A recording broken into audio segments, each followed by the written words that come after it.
Welcome students. In this video we are going to continue with few more functions related to Python list which are related to adding elements in an existing list. देखिए क्या होता है कि हमारे पास जब list already होती है, ठीक है, मान लीजिए आपके पास एक लिस्ट है, ठीक है, एक लिस्ट आपके पास इस तरह से ऑलरेडी है सपोज, और यहाँ तक एलिमेंट्स उसमें ऑलरेडी भरे हैं, ठीक है। तो इसकी जो वैलिड इंडेक्सेस होंगी वो 0 1 2 3 4 5 6 तक इसकी वैलिड इंडेक्स होगी। अब अगर आप सोचें कि हम इस लिस्ट का नेम सपोज L है, तो मैंने लिखा L of 7 is equal to 50 लिख दें, तो ये क्या करें, यहाँ पे एक 7 सेल ऐड कर दे और यहाँ पे 50 लिख दें। तो ऐसा काम गलत है, ये आपको पाइथन अलाउ नहीं करता, क्योंकि ये जो आपने स्टेटमेंट लिखा है पाइथन के हिसाब से ये स्टेटमेंट 7 इंडेक्स की वैल्यू को चेंज करने की कोशिश कर रहा है, प्रीवियस वैल्यू हटा के 50 वैल्यू डालने की कोशिश कर रहा है, और 7 इंडेक्स तो यहाँ एग्जिस्ट नहीं करती, तो ये आपको तुरंत इंडेक्स एरर दे देता है, कहता है कि आपने एक इनवैलिड इंडेक्स को एक्सेस करने की कोशिश की है, ठीक है। तो ये स्टेटमेंट हमारे लिए एडिशन, एक एलिमेंट का एडिशन नहीं करवा सकता। तो हम इस काम को कैसे करते हैं, using 3 functions, namely append, extend and insert, ठीक है। तो कैसे इन 3 फंक्शंस के हेल्प से हम एडिशन कराते हैं, let us now see. Append function is the function that is used to add a single element at the end of the list, यानी कि लिस्ट के एंड में एक सिंगल एलिमेंट ऐड करने की ये आपको फैसिलिटी देता है। याद रखिएगा कि ये सिंगल ही एलिमेंट ऐड करेगा, ठीक है। इसको हम यूज़ कैसे करते हैं, लिस्ट का नेम लिखते हैं और अपेंड में उस एलिमेंट को पास करते हैं जिसे हमें अपेंड करना है। अपेंड वर्ड का लिटरल मीनिंग भी यही होता है कि adding something eight the and, इसीलिए इस फंक्शन का नाम अपेंड रखा गया है, ठीक है। तो ये आपकी लिस्ट में एंड में एक एलिमेंट ऐड कर देगा। So ELE is the element to be appended and it does not return anything, ये कुछ रिटर्न नहीं करता। क्यों? क्योंकि आपकी लिस्ट म्यूटेबल होती हैं, तो अगर आप लिस्ट में कोई चेंज करते हैं तो उसी लिस्ट में चेंजेस हो जाते हैं। तो किसी भी टाइप का चेंज, चाहे एडिशन हो, चाहे डिलीशन हो, चाहे मॉडिफिकेशन हो, लिस्ट के केस में नई लिस्ट नहीं बनती। स्ट्रिंग के केस में बना करती थी क्योंकि स्ट्रिंग्स म्यूटेबल होते थे, लेकिन लिस्ट हमारी म्यूटेबल होती है, ठीक है। तो इसलिए हमारा ये हमें कुछ भी रिटर्न नहीं करता, उसी लिस्ट में आपके एलिमेंट को ऐड कर देता है, ठीक है। तो अब इसको देखिए एग्जाम्पल्स के थ्रू। यहाँ देखिए मेरे पास ये लिस्ट थी, मैंने लिखा s डॉट अपेंड 50, तो देखिए 50 मेरा एंड में ऐड हो गया और ये s को मैंने प्रिंट कराया, यानी s में ही ये ऐड हो गया, ठीक है। अब एक और बात समझ लीजिए, इसी तरह अगर आप कोई और एलिमेंट यहाँ दे देते तो वो एलिमेंट एंड में ऐड होता। अब देखिए मैंने यहाँ क्या किया है, मैंने इस अपेंड में एक टपल दे दी है अपेंड करने को। अब इस टपल में 2 एलिमेंट हैं, लेकिन देखिए ये किस तरीके से ऐड हुई है, ये एज इट इज़ पूरी टपल उठा के यहाँ रख दी गई। ऐसा नहीं हुआ कि 80 को अलग ऐड किया गया और ABC को अलग ऐड किया गया। आप इसको ध्यान से देखिए, ये जो हिस्सा है 80, ये जो 80 ABC वाली टपल है, ये पूरी की पूरी यहाँ एक साथ रख दी गई। 80 और ABC को अलग अलग तोड़ा नहीं गया। तो याद रखिएगा कि अपेंड को अगर आप एक सीक्वेंस भी दे देंगे तो वो पूरा का पूरा सीक्वेंस उठा के यहाँ पे लास्ट इंडेक्स में रख देगा। यानी कि अभी आपकी जो लिस्ट है इसमें एक और सेल ऐड होगी और उस सेल के अंदर पूरी की पूरी टपल होगी 80 और ABC, ठीक है। तो अभी तक देखिए अब कितनी इंडेक्सेस हो जाएंगी इसमें, 0 1 2 3 4 5। तो ये 2 एलिमेंट होने के बाद भी एक ही इंडेक्स बढ़ी, ये इसलिए हुआ क्योंकि ये आपके एलिमेंट को एज इट इज़ उठा के पूरा यहाँ पे रख देता है, ठीक है। अच्छा, अगर आप ये चाहते हो कि ये 80 अलग ऐड हो जाए और ABC अलग ऐड हो जाए, तो ये काम हमारा अपेंड नहीं एक्सटेंड करता है, ठीक है। अब आप देखिए एक्सटेंड क्या है, ये जो फंक्शन है ये हमें मल्टीपल एलिमेंट्स ऐड करने देता है eight the end of list, तो ये भी हमें एंड पे ही ऐड करने देगा। एक्सटेंड का भी मतलब यही होता है, adding something eight the and, ठीक है। लेकिन ये हमें मल्टीपल एलिमेंट्स ऐड करने की परमिशन देता है। अपेंड फंक्शन एक एलिमेंट ऐड करने देता था, एक्सटेंड मल्टीपल एलिमेंट्स। तो क्योंकि मल्टीपल एलिमेंट्स ऐड करने देता है, इसलिए आप इसके सिंटेक्स में एक बहुत चीज़ गौर से देखिए कि हम इसको लिस्ट नेम से तो कॉल करते हैं, एक्सटेंड लिखते हैं, लेकिन यहाँ हम एक सीक्वेंस भेजते हैं। आप एक्सटेंड के अंदर 50, 30 ऐसे डायरेक्ट नहीं पास कर सकते। सोचिए कि दो वैल्यूज़ हमने पास कर दी, दोनों ऐड हो जाए। इसको चाहिए एक ही वैल्यू होती है in the form of sequence. अब इस सीक्वेंस के अंदर आप कितनी वैल्यूज़ रखिए, ठीक है। तो सीक्वेंस के अंदर आपने अगर 3 वैल्यू रखी है तो एंड में 3 वैल्यू अलग अलग सेल पे ऐड हो जाएंगी, और अपेंड में वो तीनों वैल्यू एक ही सेल में ऐड हो जाती, ठीक है। अब आप देखिए सीक्वेंस क्या है, is any sequence like list, tuple और स्ट्रिंग। कोई भी एक सीक्वेंस आप इसमें दे दीजिए, उस सीक्वेंस में जितने भी एलिमेंट होंगे वो सारे एलिमेंट आपकी लिस्ट में अलग अलग ऐड होंगे, ठीक है। Whose elements have to be appended. ये भी कुछ रिटर्न नहीं करता क्योंकि ओरिजिनल लिस्ट में ही चेंजेस करता है।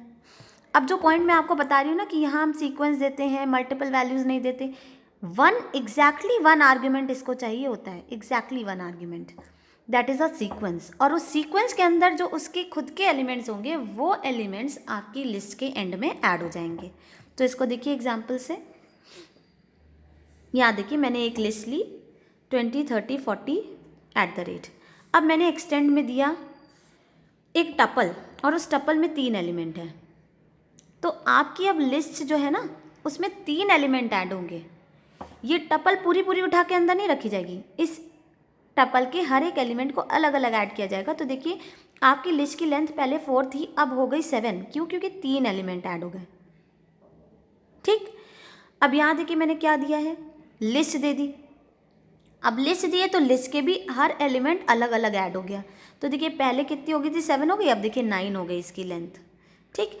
अब देखिए यहाँ पे क्या हुआ, मैंने यहाँ उसको एक 50 दे दिया है, लेकिन इसको एक सीक्वेंस के फॉर्म में नहीं दिया।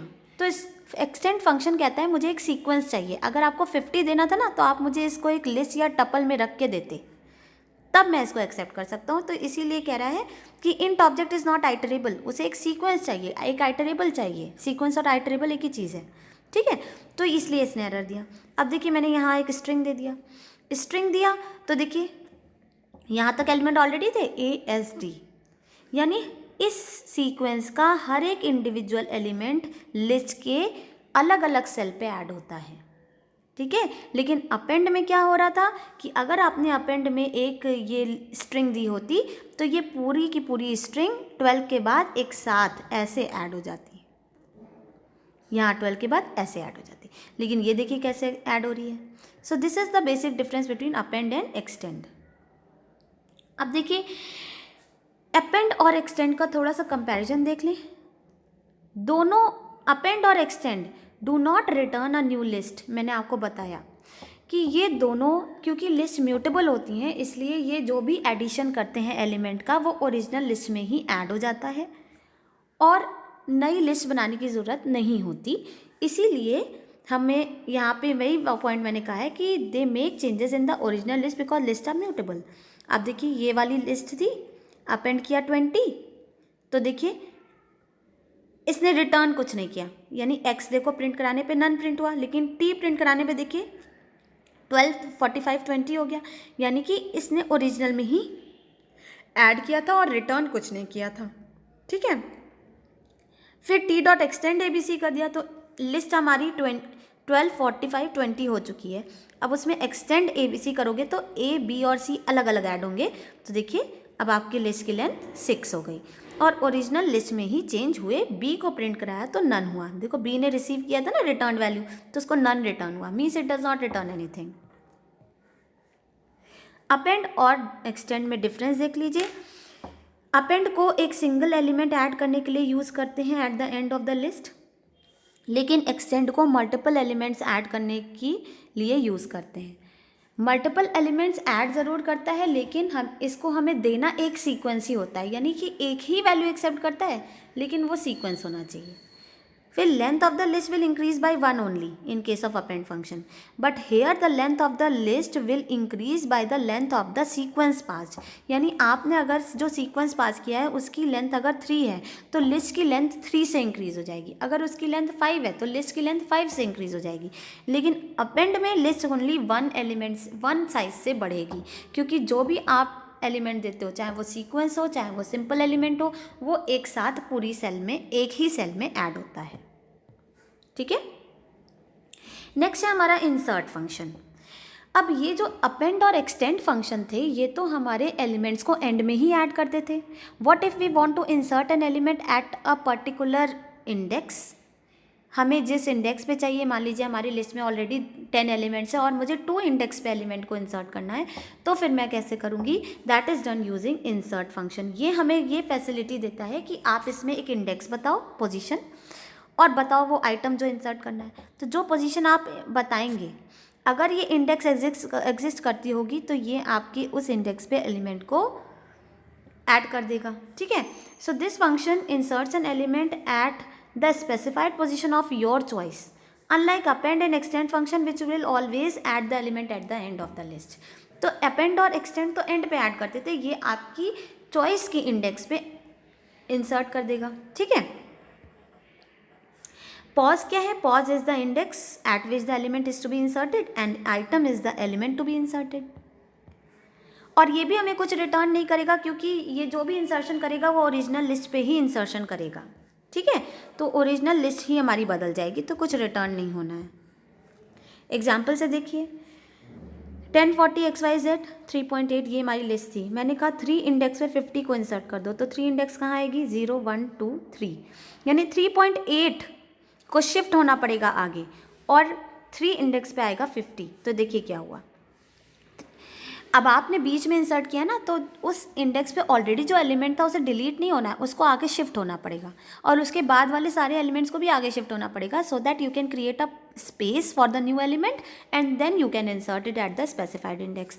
तो 3 इंडेक्स पे 50 इंसर्ट होगा, तो देखिए 0, 1, 2, 3 और 3.8 आगे बढ़ गया. फिर आपने कहा 5 इंडेक्स पे ए को इंसर्ट करना है, तो 0, 1, 2, 3, 4, 5. देखिए 5 इंडेक्स पे ए इंसर्ट हो गया, यानी कि हमने एक्स्ट्रा इंडेक्स दे दी. अभी तक देखिए इसमें इंडेक्सेस क्या थी? 0, 1, 2, 3, 4. ठीक है. अब 5 मैंने दिया तो देखिए 5 में ऐड हो गया. फिर मैंने कहा 0 इंडेक्स पे इस लिस्ट को ऐड करना है, तो देखिए 0 इंडेक्स पे ये ऐड हुआ और रिमेनिंग सारे एलिमेंट्स हमारे आगे को शिफ्ट हो गए. तो जो भी आप इंडेक्स दोगे उस इंडेक्स पे आपका एलिमेंट इंसर्ट हो जाएगा. So this is how the elements get inserted in a list. If the specified index is greater than the length of the list and not equal to any of the valid indexes, यहाँ पे एक ध्यान दीजिए कि मान लीजिए आपने एक ऐसी इंडेक्स दे दी जो कि हमारी वैलिड इंडेक्सेस से ज़्यादा है और तब भी हमें एलिमेंट को ऐड करना है, तो क्या होता है कि एलिमेंट एंड में ऐड हो जाता है, एरर नहीं आती है. तो मान लीजिए आपकी लिस्ट में 5 तक वैलिड इंडेक्सेस थी, आपने दे दिया 10, तो 10 बहुत आगे की इंडेक्स है, वो इनवैलिड है, तो ये क्या करेगा? 6 इंडेक्स पे आपके एलिमेंट को ऐड कर देगा. तो अगर आपकी index valid positive valid indexes से बहुत आगे है तो एंड में ऐड हो जाएगा, और नेगेटिव वैलिड इंडेक्सेस से पीछे है तो बिगनिंग में ऐड हो जाएगा. इसको आप देख लो एक एग्जाम्पल से. ये हमारी लिस्ट है. ठीक है. हमने कहा 8, तो इसमें 0, 1, 2, 3 यहीं तक की वैलिड इंडेक्सेस थी, तो 3.8 के बाद PQR ऐड हो जाएगा. 8 बहुत बाद में आती तो एंड में ऐड कर दिया उसने. ठीक है. और यहाँ देखिए ABC में मैंने -9 इंडेक्स पे ABC कहा, तो देखो इसमें नेगेटिव इंडेक्सेस की बात करें तो ये -1 है, -2 है, -3 है, -4 है. सॉरी, मुझे इसके हिसाब से चलना चाहिए. अब -1, -2, -3, -4, -5, तो -9 कहीं बहुत पीछे आएगी, तो इसने देखिए शुरुआत में ऐड कर दिया. तो अगर आपकी जो इंडेक्स जिस पे आपने इंसर्ट करना है वो पॉजिटिव वैलिड इंडेक्सेस से आगे की है तो एंड में ऐड होगा, और नेगेटिव वैलिड इंडेक्सेस से पीछे की है तो शुरुआत में ऐड होगा. So this is how insert and append and extend functions work. I hope you must have understood how to use these functions for adding elements in a list. If you have any confusion, you can write it in the comment section. Thank you so much.